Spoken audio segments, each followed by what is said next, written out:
The Honourable Leader of the Opposition. Prime Minister is not worth the cost to our economy.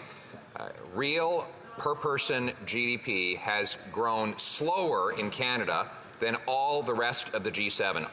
Dead last. In fact, our per capita GDP is smaller than it was 5 years ago, the worst record since the Great Depression, and the Parliamentary Budget Officer calculates that the carbon tax will blow an $18 billion hole in the size of our GDP, $1,000 in economic cost per family. If he really thinks that's worth the cost, why won't we have a carbon election? The Right Honourable Prime Minister.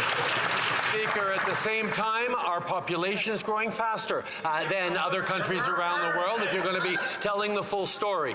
The reality is, Mr. Speaker, our price on pollution puts more money in the pockets of 8 out of 10 Canadian families in the backstop provinces. This is a fact recognized by the Parliamentary Budget Officer and recognized by Canadians who see both a real plan to invest in the jobs and careers of the future, the competitiveness that Canada needs, and the fight against climate change to keep us safe while putting more money in the pockets of Canadian families from coast to coast to coast. The Honourable Leader of the Opposition. The government gets bigger, the people get poorer. After 8 years, he's not worth the cost. He's blowing another $18 billion hole in our GDP with this carbon tax, a hole that will mean lower wages and a lower quality of life for the Canadian people. The Prime Minister now wants to quadruple the carbon tax, starting with his April Fool's Day hike. When will he realize that after 8 years of Canadians lining up in food banks and living in tents, he's not worth the cost? The Right Honourable Prime Minister. Mr. Speaker, the price on pollution returns every dollar that it collects to the jurisdictions in which it's collected. That is the fact that built our program, our fight against climate change. The reality is we're creating jobs, we're creating growth, and we're putting more money back in the pockets out of 8 out of 10 Canadian families in backstop provinces. This is the plan that fights climate change, builds a stronger economy, and supports Canadians right now with rebate checks that the Leader of the Opposition would cancel.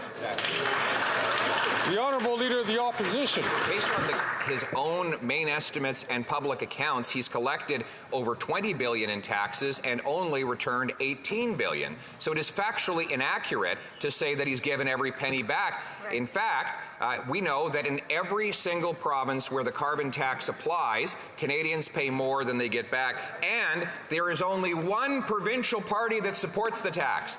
The BC NDP is happily implementing this federally mandated tax grab. Will the Prime Minister today allow British Columbia to cancel the April Fool's Day tax hike? The Right Honourable Prime Minister. Mr. Speaker, in a question and a contrast on facts, the reality is the BC government has had a price on pollution since 2008, and the federal government has no involvement in British Columbia's price on pollution. It is a simple error of fact that the Leader of the Conservative Party is trying to share with this House. He must be mistaken. Maybe it's an honest mistake, but the reality is he is wrong on the fact on that, just like he's wrong on the fact that he doesn't understand that 8 out of 10 Canadian families do better with the price on pollution.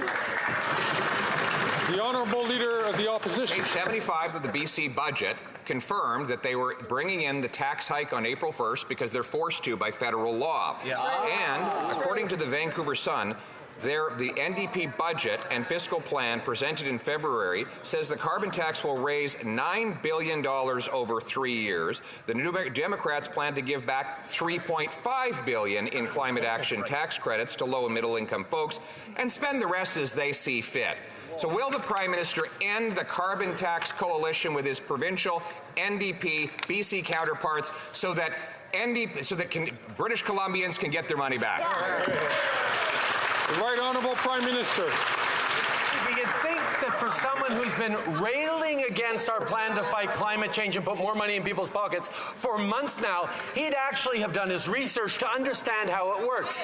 Every single province has the ability to put forward their own plan to fight climate change as long as it is sufficiently rigorous to be fair to the other provinces that are also doing the same. That's what a Canada-wide plan to fight climate change is all about.